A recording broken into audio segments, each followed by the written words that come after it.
Le 28 février 2026, le président Trump a entraîné les États-Unis dans une guerre contre l'Iran. Dans sa déclaration d'ouverture ce soir-là, il a fait toute une série de promesses sur ce que nous allions faire à l'Iran, sur la façon dont nous allions gagner la guerre et sur tous les objectifs que nous allions atteindre. Surtout pendant la première semaine, les 5 ou 6 premiers jours, il est vite devenu évident que nous avions commis plusieurs erreurs et que beaucoup d'hypothèses s'étaient révélées fausses. Il s'est passé énormément de choses qu'on nous avait dit impossibles à prévoir. Qui aurait pu savoir que ça arriverait? C'est le brouillard de la guerre. Les choses ne se passent jamais comme prévu. Aucun plan ne résiste au contact. Ce genre de réflexions, on les entend souvent. Et bien sûr, il y a une part de vérité là-dedans, parce qu'il y a toujours des événements imprévus, et souvent plus qu'on ne l'imagine.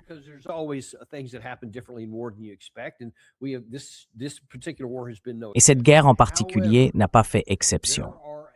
Mais il y a eu un certain nombre de choses qui se sont déroulées exactement comme prévu, et que beaucoup de gens avaient annoncé à l'avance, y compris certains qui étaient venus sur cette émission. Je vous en parle aujourd'hui parce que je veux vous montrer à quel point beaucoup de ces partisans de la guerre sont complètement déconnectés de la réalité. Des gens comme Mike Pompeo, John Bolton, Jack Keane, Lindsey Graham, tous ces responsables qui n'ont cessé de réclamer la guerre depuis le début. On en parlait déjà, dans les mois qui ont précédé le conflit, de cette déconnexion totale. Et quand les événements ont commencé à se dérouler exactement comme plusieurs invités de notre émission l'avaient prévu, plus personne ne voulait l'entendre. Ils préféraient dire « Non, oubliez ça. De toute façon, on va quand même gagner. »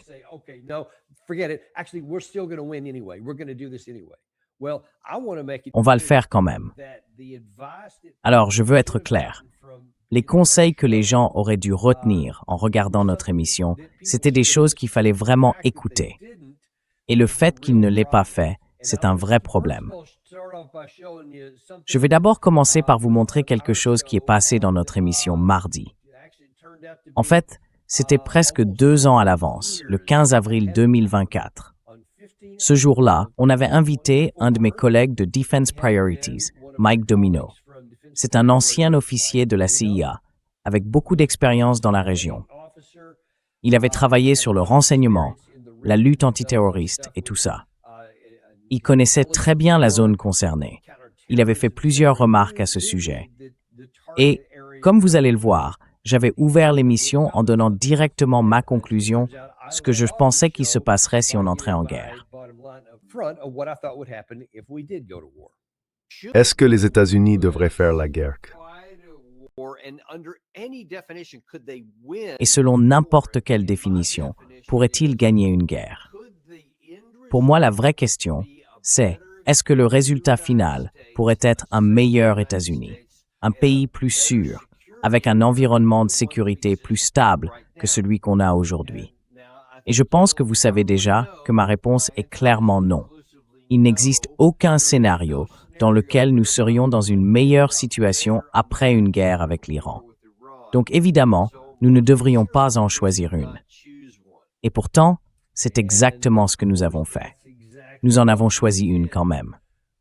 Ce que je veux dire, et la raison pour laquelle je fais cette émission, c'est pour montrer très clairement que les choses les plus importantes à propos de cette guerre étaient connues à l'avance.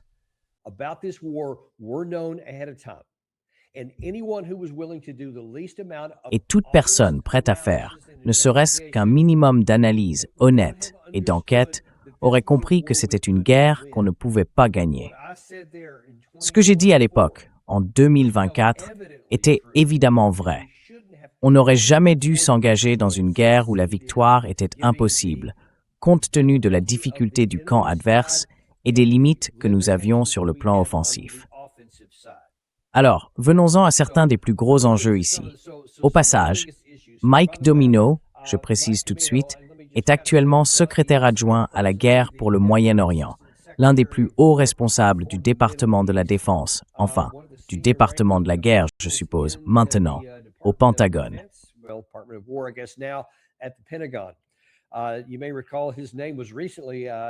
Vous vous souvenez peut-être que son nom a refait surface récemment parce qu'il aurait été la cible d'espionnage israélien selon le New York Times.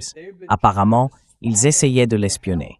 Eh bien, franchement, il leur suffisait de regarder notre émission ici et ils auraient vu tout ce qu'il fallait voir, que ce type est dans le vrai. Et pour être bien clair là-dessus, j'ai eu très peu de contact avec Mike depuis qu'il a pris ce poste. Je ne veux pas interférer avec ce qui se passe là-haut. Je n'ai aucune idée de ce qu'il a pu dire ou ne pas dire à qui que ce soit à propos de cette guerre. Je ne lui ai volontairement posé aucune de ces questions. Mais ce que je peux vous dire, et que vous pouvez rappeler à tout le monde, c'est ce qu'il avait dit à l'avance.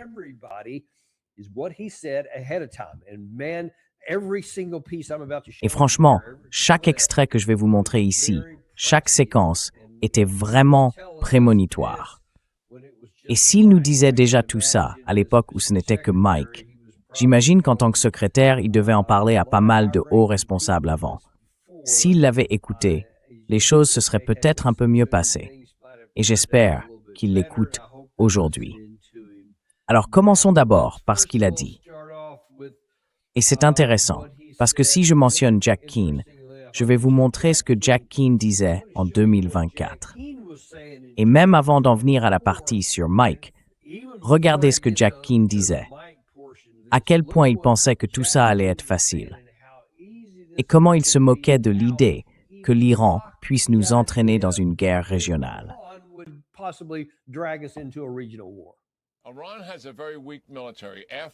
L'Iran a une armée très faible. Son armée de l'air vole encore sur des avions américains des années 70. Sa marine est minuscule, avec très peu de capacité. Ses forces terrestres sont mal équipées, mal entraînées, même si elles sont nombreuses. En revanche, ils ont investi dans leurs forces de roquettes et de missiles. C'est là qu'ils ont mis leur argent. Et regardez le résultat. Ça leur a aussi échoué.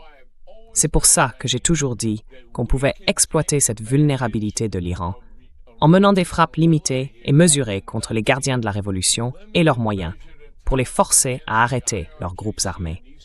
L'administration Biden ne l'a jamais fait. Pourquoi? Parce qu'elle craint, je cite, une guerre plus large. Sauf qu'en réalité, l'Iran n'a pas les moyens de mener une guerre plus large. Voilà la vérité, Stuart.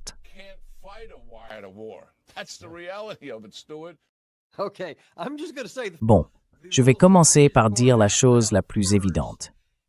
S'ils ne sont pas capables de mener une guerre plus large, pourquoi est-ce que je devrais aller lancer une guerre préventive contre eux, sous prétexte qu'ils représentent une menace croissante pour moi? Explique-moi ça, Mike.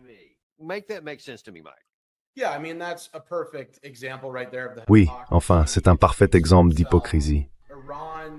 Ça se voit tout de suite. L'Iran n'est pas une menace énorme pour la région, ni pour tout le monde, si le pays est aussi faible que le général Keane le prétend. Et puis, il se trompe aussi sur la conclusion qu'il en tire. Le premier problème, c'est la taille de son échantillon. On parle d'un quart de % à peine de l'arsenal stratégique total de l'Iran. On ne peut pas tirer de grandes conclusions à partir de ça. Du genre, bon, ses capacités ont échoué, donc ipso facto, on peut faire ce qu'on veut. Non, ça marche pas comme ça.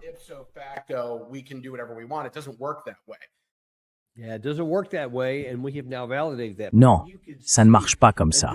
Et on vient de le confirmer. Mais vous voyez, c'est justement pour ça que je critique autant Jack Keane. Il devrait savoir mieux que ça. C'était un général 4 étoiles. Et déjà à l'époque, il essayait de présenter les choses comme si tout allait être simple. Il disait en gros, il suffit de faire quelques frappes limitées contre les gardiens de la Révolution et ça les mettra hors jeu. Et l'idée qu'on puisse se retrouver entraîné dans une guerre plus large, selon lui, c'était ridicule. Il a littéralement ri, puis il s'est moqué de l'administration Biden à l'époque en disant qu'ils n'avaient rien fait. Pourquoi? Parce qu'ils avaient peur d'une guerre plus large. Mais en réalité, ils ne peuvent pas mener une guerre plus large. Regardez la guerre aujourd'hui. Regardez les émissions qu'on a diffusées tout à l'heure, ce matin, et tout au long de la journée.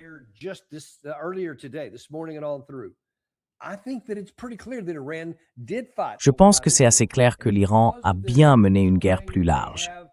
Et à cause du terrain qu'ils ont, tu sais, on en a beaucoup parlé, avec ce relief montagneux, avec les bunkers souterrains qu'ils possèdent. Oui, ils peuvent se défendre sur de vastes zones.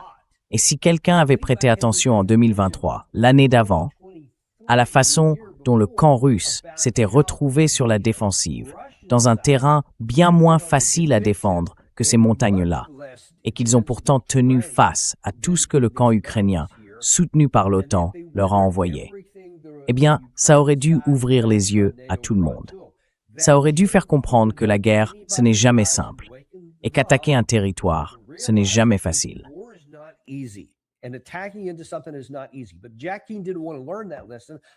Mais Jack Keane n'a pas voulu tirer cette leçon.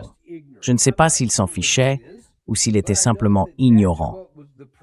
Je ne sais pas trop lequel des deux, mais je sais que c'était la pensée dominante à l'époque, en 2024. Dire « allons-y, faisons-le, ce sera facile ». Sauf que, comme l'a fait remarquer Mike Damino, ce n'était pas facile du tout. Et aujourd'hui, les choses se sont passées exactement comme ça. Ensuite, on passe à un autre point ici. Il est dit qu'il soulignait ce que l'Iran avait fait dans ce contexte-là d'ailleurs.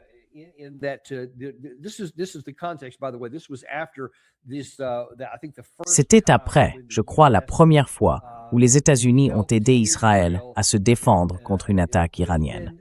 Parce que du côté iranien, enfin du côté israélien, ils avaient détruit une ambassade de l'Iran et donc il y a eu une riposte. Ils ont tiré, je crois, un peu plus de 300 drones et quelques missiles. Quelque chose comme ça. Une poignée de missiles. Je ne me souviens plus des chiffres exacts. Et c'était un de ces cas où tout avait été annoncé à l'avance, parce qu'ils ne voulaient pas d'escalade.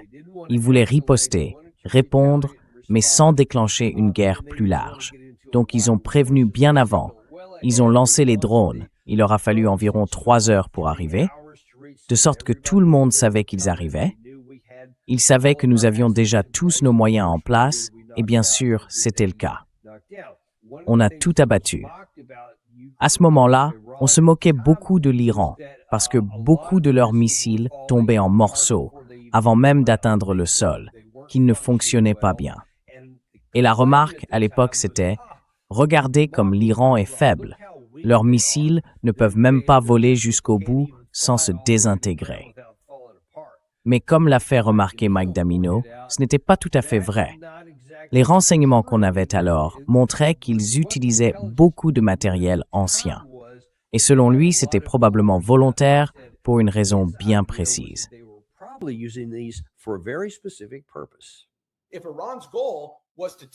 Si l'objectif de l'Iran était de tester la profondeur de ce dispositif, de vérifier la saturation des radars et d'envoyer surtout un signal symbolique à Israël, alors on ne peut pas vraiment dire qu'ils ont échoué sur ce point. C'est comme ça que l'Iran voyait les choses. Et d'ailleurs, ces dernières heures, plusieurs rapports sont sortis qui semblent confirmer que c'était bien ce que l'Iran cherchait à faire.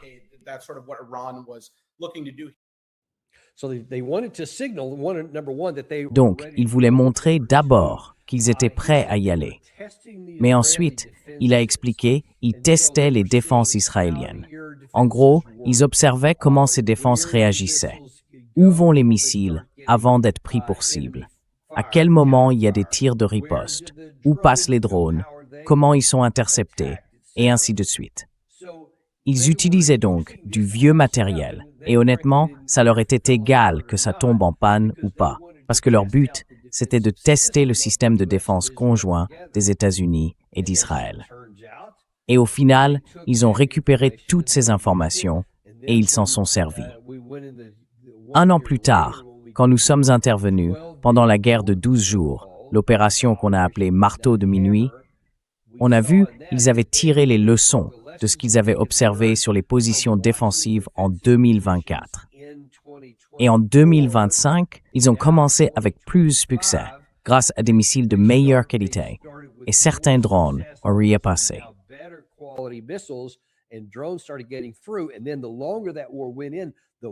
Et plus la guerre durait, plus leurs attaques passaient à travers. L'Iran a donc montré qu'il avait la capacité d'apprendre et d'adapter ses méthodes pour obtenir de plus en plus de succès.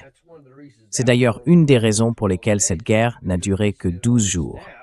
On s'est dit « Oh mince, tout commence à passer. Il fallait arrêter ça tout de suite. » C'est pour ça qu'on a mis fin à cette guerre à ce moment-là. Mike l'avait d'ailleurs anticipé.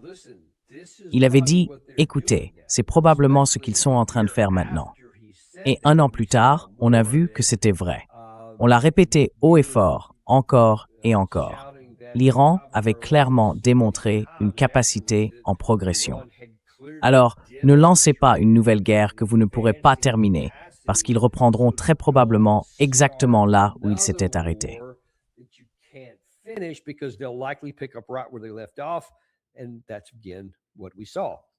Et c'est encore une fois ce qu'on a vu.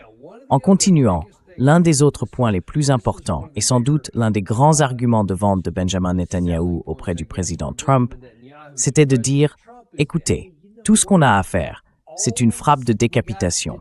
On élimine le chef, et ce sera comme au Venezuela.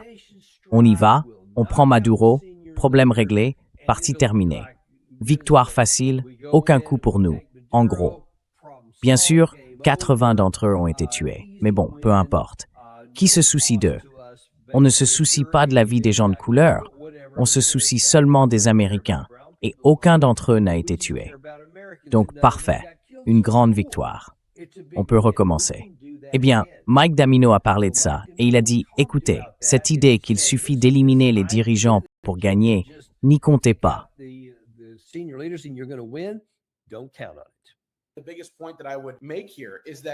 Le point principal que je veux souligner ici, c'est cette idée selon laquelle on pourrait envoyer 2 bombardiers furtifs américains de l'autre côté de la frontière, éliminer tous les ayatollahs dans une sorte de scène de film, et qu'ensuite une jeune femme se lèverait en tailleur pour dire « Je suis prête à devenir la présidente de l'Iran maintenant. » Enfin, la vie n'est pas un film Marvel, Danny, d'accord? En tant que quelqu'un qui a passé beaucoup de temps dans la région et qui a travaillé sur ces questions comme officier du renseignement, je peux te dire que penser qu'un scénario pareil est possible, c'est exactement ce qu'ont en tête beaucoup de gens comme John Bolton, Mike Pompeo et même une partie de la diaspora perse ailleurs, très opposée au régime. Encore une fois, moi aussi je suis contre le régime. Mais ça ne marche pas comme ça. Il n'y aura pas de fin parfaite, pas de scène finale magique, ni de nouveau régime en Iran du jour au lendemain.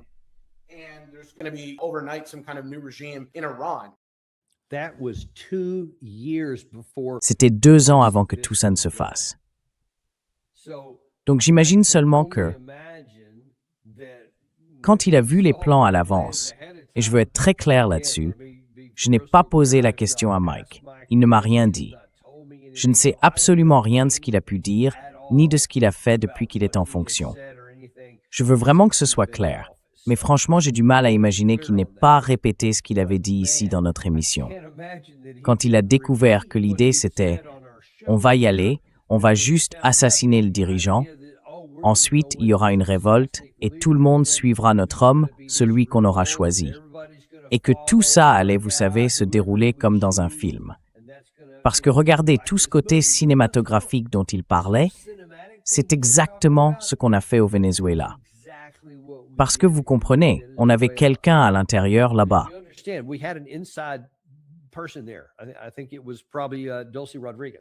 Je pense que c'était probablement Dulce Rodriguez. C'est en tout cas l'histoire qui circule, et c'est aussi la plus crédible. L'idée, c'est qu'il y avait un accord entre nous. Il devait le livrer pour éviter une grande guerre. Comme ça, beaucoup de gens ne seraient pas tués. Certains l'ont été quand même, parce qu'apparemment, surtout les Cubains, les gardes qu'il avait, n'étaient pas au courant de quoi que ce soit. Du coup, la plupart d'entre eux ont été tués. Je crois qu'au total, environ 80 personnes, à la fois des Vénézuéliens et des Cubains, ont perdu la vie. Mais tu te souviens que quand ce conflit a eu lieu, il y a eu beaucoup de scènes très spectaculaires, presque cinématographiques. Il y avait du feu partout, des bombes qui explosaient et des hélicoptères qui traversaient tout ça, éclairés d'un côté par les flammes et filmés de l'autre. Tout avait été mis en place pour capturer ces images.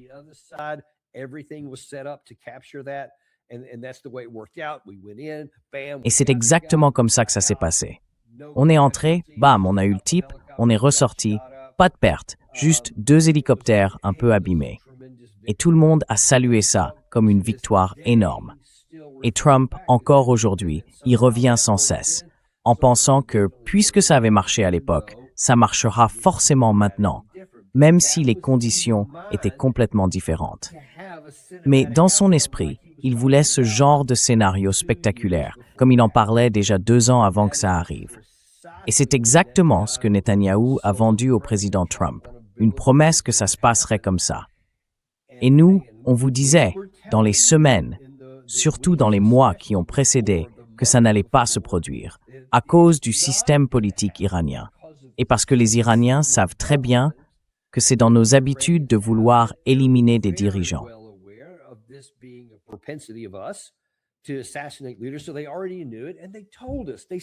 Ils le savaient déjà, et ils nous l'avaient dit, ils l'avaient même annoncé clairement, au grand jour. Nous avons 3 ou 4 remplaçants prêts pour chaque poste. Alors, quand nous sommes intervenus, parce que les Israéliens avaient bien des renseignements exploitables le jour où nous avons frappé, le 28 février, et ces renseignements se sont révélés exacts. Ils ont éliminé le chef principal, ainsi qu'un bon nombre d'autres généraux et responsables qui se réunissaient là. Et ensuite, qu'est-ce qui s'est passé? Est-ce qu'on a eu le scénario spectaculaire qu'on imaginait? Vous vous souvenez, le président Trump avait dit « Oui, on a déjà gagné ». C'est pour ça qu'il disait ça. C'est pour ça que dans les tout premiers jours, il répétait « On a gagné ». On a gagné dès les premières heures, parce qu'il pensait que ce serait comme au Venezuela. On élimine le chef, donc on a gagné. Partie terminée.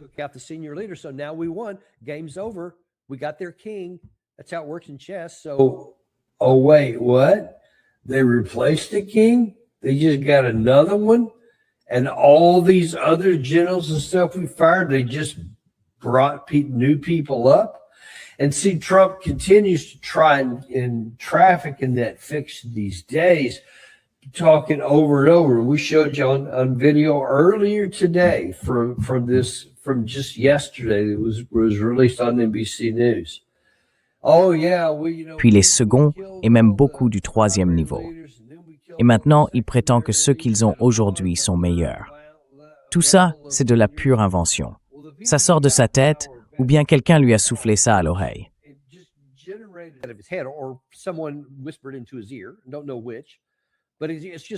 Je ne sais pas laquelle, mais tout ça, c'est complètement inventé.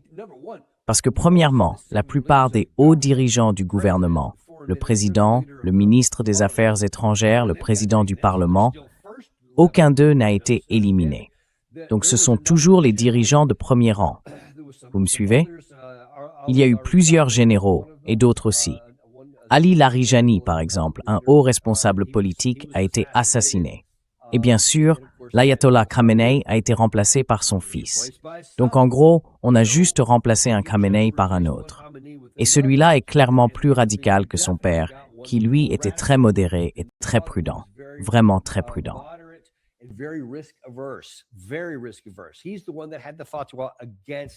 C'est lui qui avait émis la fatwa interdisant la possession d'une arme nucléaire.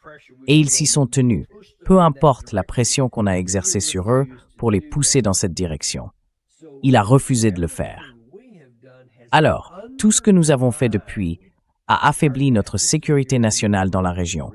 Et cela nous a maintenant entraînés dans une guerre qu'on ne peut pas gagner. Et si on avait simplement écouté des gens comme Daniel Davis à l'avance, on n'en serait pas là aujourd'hui. L'Iran ne contrôlerait toujours pas le détroit d'Ormuz. Le prix du pétrole serait probablement encore autour de 60 ou 50 $ le baril. Notre économie serait bien plus solide qu'elle ne l'est, et il n'y aurait aucun risque pour le reste du monde, là où se trouvent nos alliés, surtout en Asie et en Europe.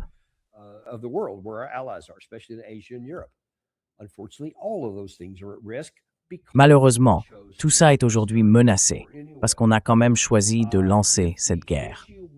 Si le problème des dirigeants assassinés était sans doute la priorité numéro 1, le deuxième sujet dont Keane a beaucoup parlé, et Pompeo aussi, ainsi que plusieurs autres, c'était les meurtres.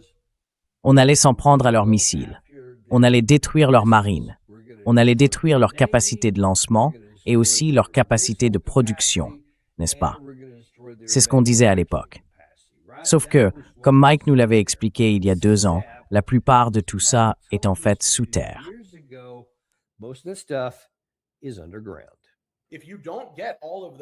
Si on n'atteint pas tous ces objectifs et qu'on ne les atteint pas complètement, parce que, encore une fois, beaucoup de ces installations sont construites sous des montagnes, elles sont souterraines. Je veux dire, même avec des bombes anti-bunker et ce genre d'armes, on est très loin de ce qu'il faudrait pour percer certaines de ces structures. Donc l'idée qu'on pourrait toutes les atteindre, c'est tout simplement inexact.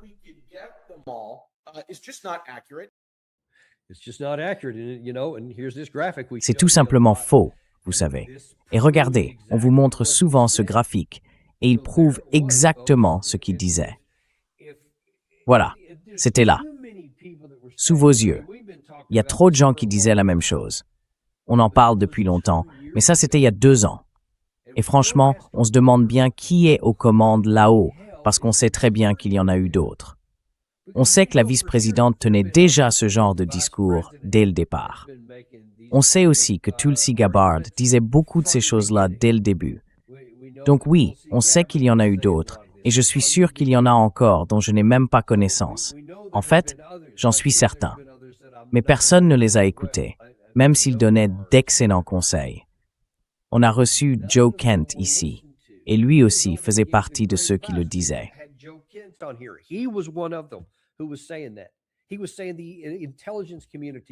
Il disait que les services de renseignement lui répétaient tout la même chose. Tu ne vas pas éliminer le chef suprême et le voir tomber.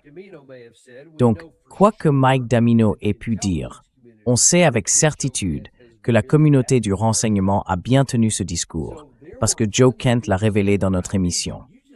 Il y avait donc beaucoup de gens qui disaient les choses justes. Et la vraie question, c'est pourquoi le président Trump rejette-t-il toutes ces personnes qui ont pourtant un excellent bilan, qui se sont souvent montrées justes sur les sujets les plus importants? Parce que ça n'a aucun sens de dire « Écoutez, je sais ce que vous dites, je comprends la logique, mais peut-être que vous vous trompez. J'espère que vous vous trompez.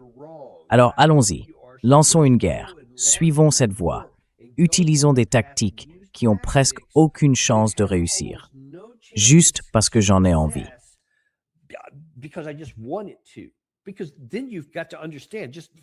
Parce qu'il faut bien comprendre, logiquement, rationnellement, que si on s'engage dans une voie et qu'elle échoue, comme on vous l'avait prédit, eh bien on est fichu, le pays aussi d'ailleurs. Et maintenant, 13 Américains sont morts, 400 sont blessés, 20 bases ont été détruites. Mais je m'égare. Même lui, même s'il ne pensait qu'à lui et se moquait complètement des Américains, des gens qui sont morts. Et c'est le cas parce qu'hier, dans son entretien avec Kristen Welker, on lui a posé plusieurs fois des questions sur les pertes humaines. Il a simplement répondu « Oui bon, une seule, c'est déjà trop, et 13, c'est trop aussi. » Mais enfin, soyons sérieux. Quand on remet ça en perspective, il y a eu des milliers, des dizaines de milliers de morts pendant la guerre du Vietnam.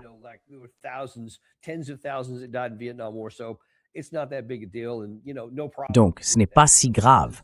Et tu sais, aucun problème avec ça. Donc, il ne les valorise pas, d'après ce qu'il a lui-même révélé hier. On va juste laisser ça là. L'autre chose que Mike a dite, c'est qu'il n'y avait pas seulement une incapacité à pénétrer ces systèmes de bunkers, et qu'on aurait dû savoir que ça n'allait pas marcher. Il a aussi mis en garde contre une autre chose. On ne peut pas suivre cette voie maintenant, parce que ça risquerait de mettre Israël en colère.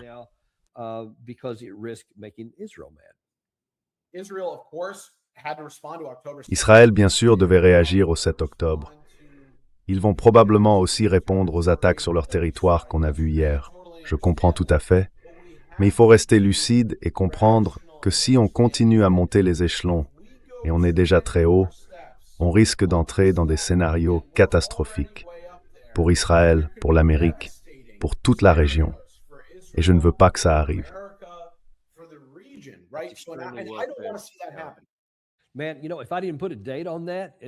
Tu sais, si je ne mettais pas de date là-dessus et que je ne te disais pas de qui il s'agissait, tu pourrais croire que c'est quelqu'un qui a parlé plus tôt aujourd'hui. Il disait « Israël souffre, que les États-Unis souffrent et que la région souffre aussi ». Et maintenant, bien sûr, on est à un point critique où tout ça peut encore s'étendre, cette fois vers la mer Rouge. Apparemment, les Houthis du Yémen ont déclaré que cette zone était désormais interdite.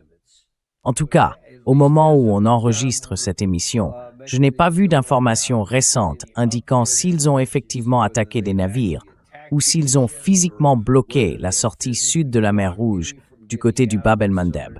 Je ne sais pas, mais c'est ce qu'ils ont dit.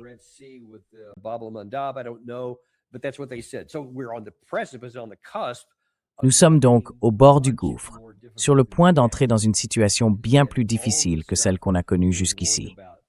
Et encore une fois, tout ça, on en avait été averti, encore et encore. Mike, lui, est même entré au gouvernement. On peut imaginer qu'il a dit exactement ce qu'on a montré dans cette émission. Je suis sûr qu'il l'a dit à ceux de la Maison-Blanche. Et Joe Kent l'a fait aussi. Le vice-président Vance aussi. D'autres encore. Tulsi Gabbard, par exemple. Et pourtant, tous ont été bloqués. Alors à qui écoutait-il? Je vous l'ai montré au début. Jack Keane, on a parlé de Mike Pompeo. Il a été l'un des moteurs de tout ça. Victoria Nuland, Victoria Coates, elle a beaucoup poussé dans ce sens.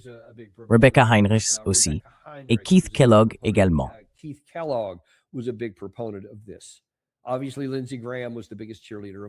Évidemment, Lindsey Graham était le plus grand supporter de tous. Ces gens-là n'ont cessé de pousser à la guerre depuis le début. On peut donc imaginer qu'eux, ou leurs alliés au sein de l'administration, étaient ceux qui faisaient taire les voix que je viens de vous montrer. Ils étaient à l'intérieur. Ils recevaient des conseils solides, réfléchis, pertinents. Et on pourrait penser, au moins en théorie, que si vos conseils se sont révélés aussi profondément faux, vous auriez un peu honte. Vous diriez « D'accord, c'est ma faute. Je me suis trompé. » Ou bien vous resteriez simplement silencieux, ou vous quitteriez les plateaux en vous disant « Bon, tout le monde sait ce que j'ai dit, ce que j'ai promis, et à quel point je pensais que ce serait facile, comme l'a fait Jack Keane dans ce premier extrait d'avril 2024. » Mais non, eux, ils ne vont pas reconnaître qu'ils ont conduit à une guerre plus large.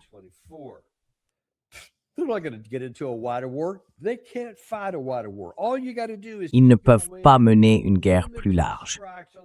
Tout ce qu'il faut faire, selon eux, c'est lancer quelques frappes limitées contre les gardiens de la Révolution, et tout se mettra en place tout seul.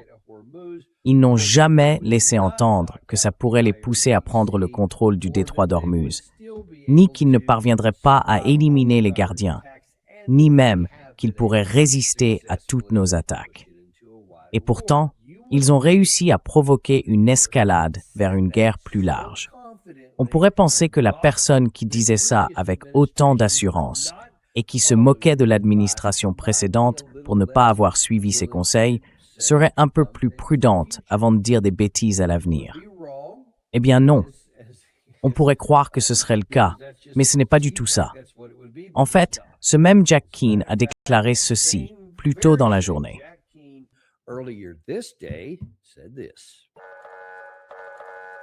Nous sommes ici en pleine négociation, en train d'essayer de trouver un terrain d'entente.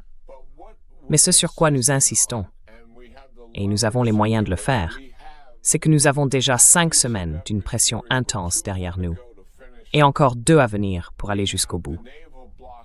Nous avons le blocus naval, qui provoque une véritable détresse économique, en plus de la longue liste de mesures que le secrétaire Bezan et son équipe économique, remarquables d'ailleurs, mettent en œuvre pour accentuer la pression sur l'Iran. Voilà nos leviers. Mais ce que nous cherchons à obtenir dans ces négociations, c'est assez simple. Nous voulons atteindre nos exigences maximales, celles que nous obtiendrions si nous avions recours à la force militaire. C'est exactement ce que nous attendons du régime.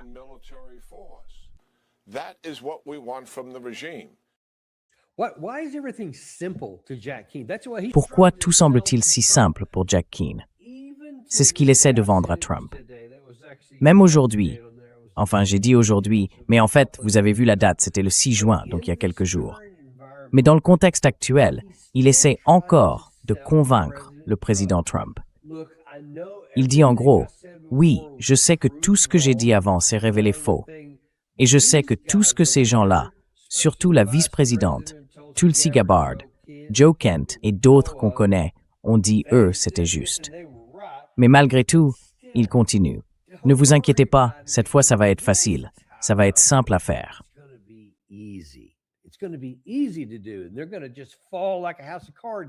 Cette fois, ils vont s'effondrer comme un château de cartes. Ils sont aussi faibles qu'ils ne l'ont jamais été. Combien de fois peut-on continuer à dire de telles absurdités alors que tout ce qui existait avant est toujours en place? Le corps des gardiens de la révolution islamique n'a certainement pas été mis au pas. Les villes de missiles souterraines n'ont pas seulement pas été détruites. Beaucoup de celles qui avaient été endommagées ont été remplacées et reconstruites. Plusieurs de celles qu'on a visées, comme l'installation de Yazd, peu importe le nombre de fois où on a essayé de la frapper, on ne l'a jamais mise hors service. Il y en avait une autre, je ne me souviens plus de son nom, qui aurait été frappée plus de 20 fois en 40 jours.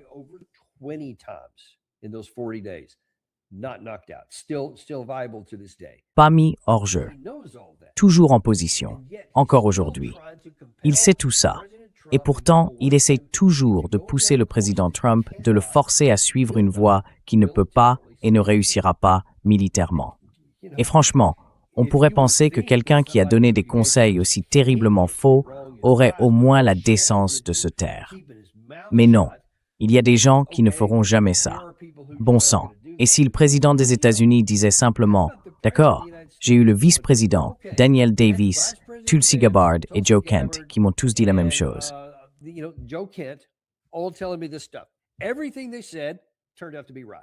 Tout ce qu'ils ont dit s'est révélé exact. Et de l'autre côté, j'ai Lindsey Graham, j'ai Jack Keane, j'ai Keith Kellogg, et tout ce qu'ils m'ont dit était catastrophiquement faux. Vous êtes tous virés, dégagez de mon bureau, ne revenez jamais. On pourrait penser que c'est ce qu'ils diraient. Et pourtant, ils continuent à écouter ces types. Je ne comprends pas comment on peut réussir quand le gars au sommet, censé être un négociateur hors pair, est incapable de reconnaître quand quelque chose fonctionne ou quand ça marche pas.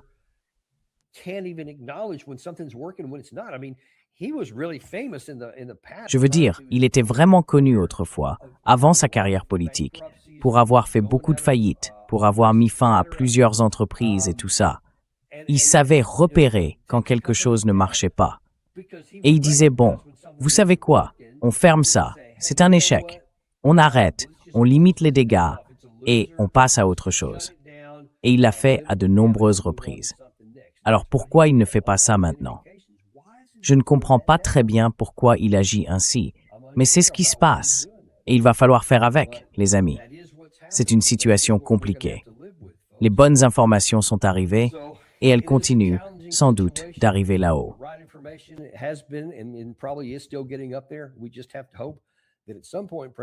Il faut juste espérer qu'à un moment donné, le président Trump agisse dans son propre intérêt, qu'il prenne un peu de recul sur tout ça, qu'il prenne des décisions concrètes et sensées, et qu'il arrête d'écouter des gens comme Jack Keane.